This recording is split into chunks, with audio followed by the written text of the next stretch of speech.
Shalom, perkenalkan saya Isdambara Tasiu, NIM 2319049, Program Studi Pendidikan Biologi, Fakultas Ilmu-Ilmu Sosial, Universitas Kristen Wirabacana Sumba. Dalam video ini saya akan menjelaskan tentang siklus hidup sel. Sebelum saya melanjutkan video ini, jangan lupa like, subscribe, dan share video ini. Siklus sel adalah siklus kehidupan sebuah sel. Siklus ini bertujuan untuk perkembangan dan pertumbuhan dari sel itu sendiri. Siklus sel diawali dengan pembelahan sebuah sel induk dan diakhiri dengan terbentuknya sel anak atau kematian sel. Siklus sel adalah fungsi sel yang paling mendasar, berupa duplikasi akurat sejumlah besar DNA di dalam kromosom, dan kemudian memisahkan hasil duplikasi tersebut hingga terjadi dua sel baru yang identik. Tahap interfase terdiri atas 3, yaitu fase G1. Pada tahap ini sel anakan akan tumbuh menjadi dewasa. Yang kedua, fase S. Pada tahap ini terjadi replikasi DNA dan sintesis satu set lengkap protein kromosomal histon dan non-histon. Yang ketiga, fase G2. Pada tahap ini sel mulai mempersiapkan diri untuk membelah. Fase G1 disebut juga dengan fase pertumbuhan dan perkembangan sel. Hal ini ditandai dengan berkembangnya sitoplasma atau cairan sel, organel sel, serta sintesis bahan-bahan yang akan digunakan untuk fase berikutnya. Pada fase S terjadi replikasi atau duplikasi DNA sebagai materi genetik yang akan diturunkan kepada sel anak, sehingga nantinya akan dihasilkan dua salinan DNA. Fase terakhir atau fase G2 merupakan replikasi DNA yang telah selesai. Terjadi peningkatan sintesis protein sebagai tahap akhir persiapan untuk melakukan pembelahan. Mitosis adalah proses pembelahan sel di mana suatu sel membelah menjadi dua sel anak dengan pasangan basa DNA yang identik.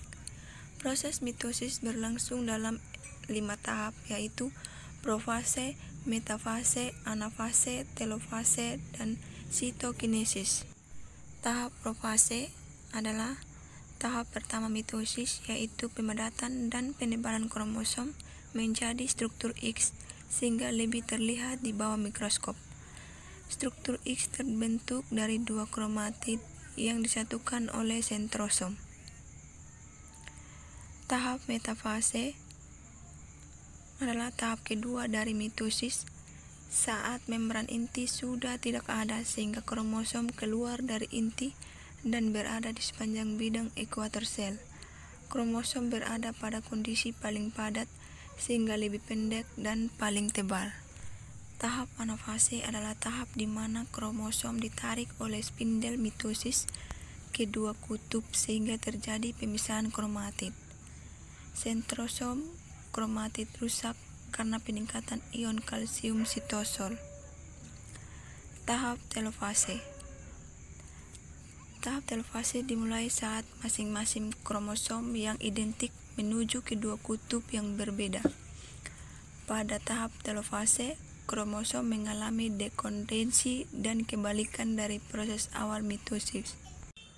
Benang spindel mulai rusak dan membran masing-masing nukleus serta nukleus mulai terbentuk. Membran nukleus dan nukleus mengelilingi kromosom yang mulai kembali berbentuk panjang dan ramping. Tahap sitokinesis adalah tahap akhir dari pembelahan sel secara mitosis. Pada tahap sitokinesis terjadi penyempitan pada sitoplasma. Penyempitan terjadi pada bidang ekuator sitoplasma dan terus berlangsung hingga sitoplasma terjadi menjadi dua, menghasilkan dua sel yang identik. Pembelahan meiosis hanya terjadi pada organ kelamin.